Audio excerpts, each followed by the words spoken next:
Triumph's hour! Fair's pleasure! Homer L. Zuckerman and his famous pig.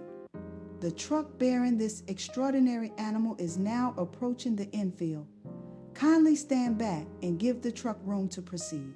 In a few moments, the pig will be unloaded in the special judging ring in front of the grandstand, where a special award will be made. Will the crowd please make way and let the truck pass? Thank you. Wilbur trembled when he heard this speech. He felt happy but dizzy. The truck crept along slowly in low speed. Crowds of people surrounded it, and Mr. Arable had to drive very carefully in order not to run over anybody. At last, he managed to reach the judge's stand. Avery jumped out and lowered the tailgate. "I'm scared to death," whispered Mrs. Zuckerman. "Hundreds of people are looking at us." "Cheer up," replied Mrs. Arable. "This is fun. Unload your pig, please," said the loudspeaker. "All together now, boys," said Mr. Zuckerman. Several men stepped forward from the crowd to help lift the crate. Avery was the busiest helper of all.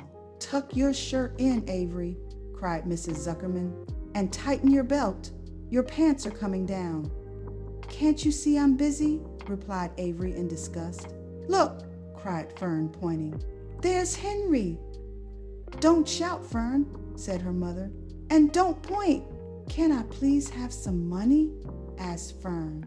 "Henry invited me to go on the Ferris wheel again, only I don't think he has any money left. He ran out of money." Mrs. Arable opened her handbag.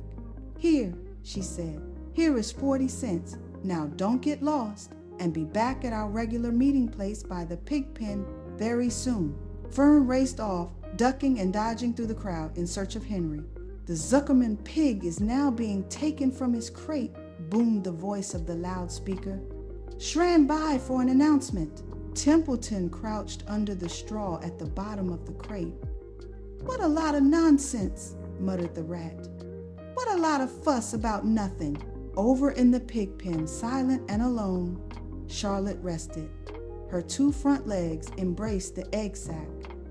Charlotte could hear everything that was said on the loudspeaker. The words gave her courage. This was her hour of triumph.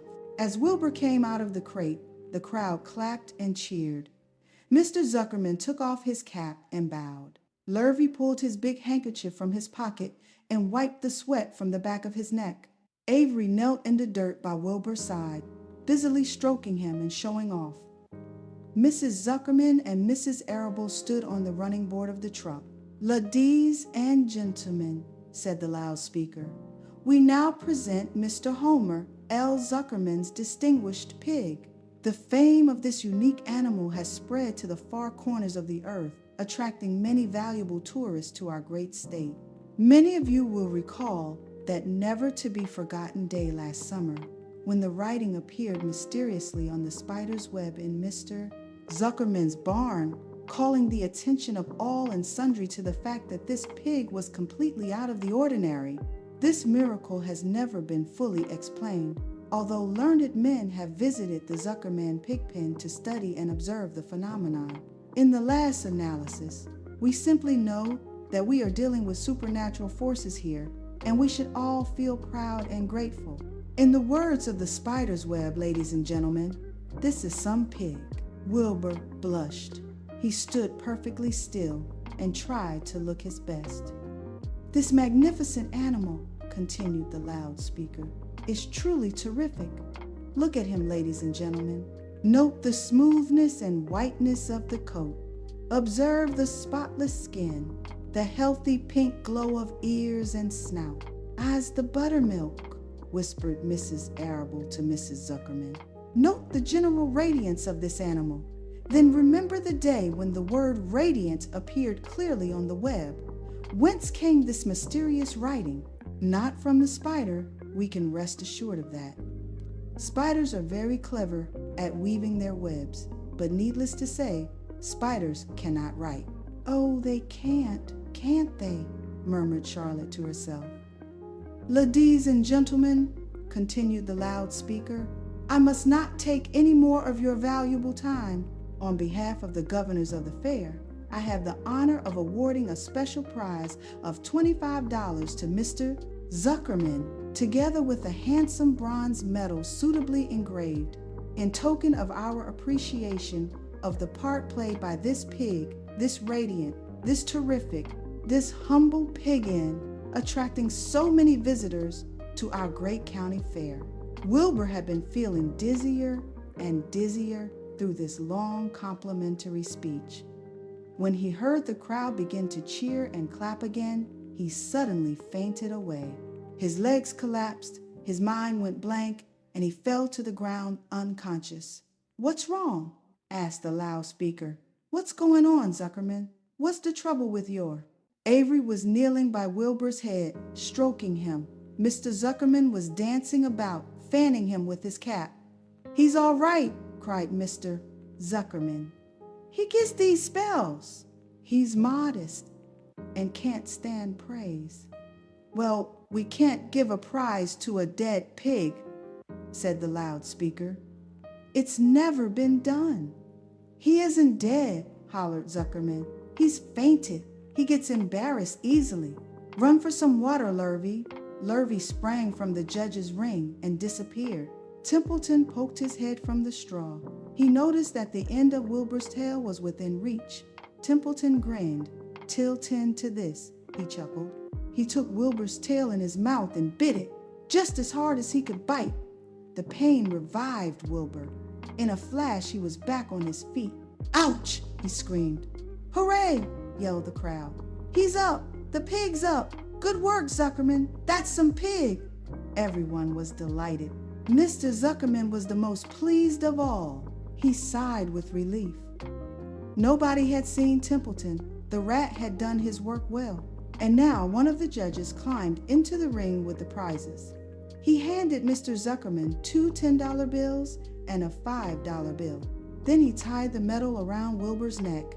Then he shook hands with Mr. Zuckerman while Wilbur blushed. Avery put out his hand, and the judge shook hands with him too. The crowd cheered. A photographer took Wilbur's picture. A great feeling of happiness swept over the Zuckermans and the Arables. This was the greatest moment in Mr. Zuckerman's life. It is deeply satisfying to win a prize in front of a lot of people. As Wilbur was being shoved back into the crate, Lurvy came charging through the crowd carrying a pail of water. His eyes had a wild look. Without hesitating a second, he dashed the water at Wilbur. In his excitement, he missed his aim, and the water splashed all over Mr. Zuckerman and Avery. They got soaking wet. "For goodness sake!" bellowed Mr. Zuckerman, who was really drenched. "What ails you, Lurvy? Can't you see the pig is all right?" "You asked for water," said Lurvy meekly. "I didn't ask for a shower bath," said Mr. Zuckerman. The crowd roared with laughter. Finally, Mr. Zuckerman had to laugh too. And of course, Avery was tickled to find himself so wet, and he immediately started to act like a clown. He pretended he was taking a shower bath. He made faces and danced around and rubbed imaginary soap under his armpits. Then he dried himself with an imaginary towel. "Avery, stop it!" cried his mother. "Stop showing off." But the crowd loved it. Avery heard nothing but the applause. He liked being a clown in a ring, with everybody watching, in front of a grandstand. When he discovered there was still a little water left in the bottom of the pail, he raised the pail high in the air and dumped the water on himself and made faces. The children in the grandstand screamed with appreciation. At last things calmed down. Wilbur was loaded into the truck. Avery was led from the ring by his mother and placed on the seat of the truck to dry off. The truck, driven by Mr. Arable, crawled slowly back to the pig pen.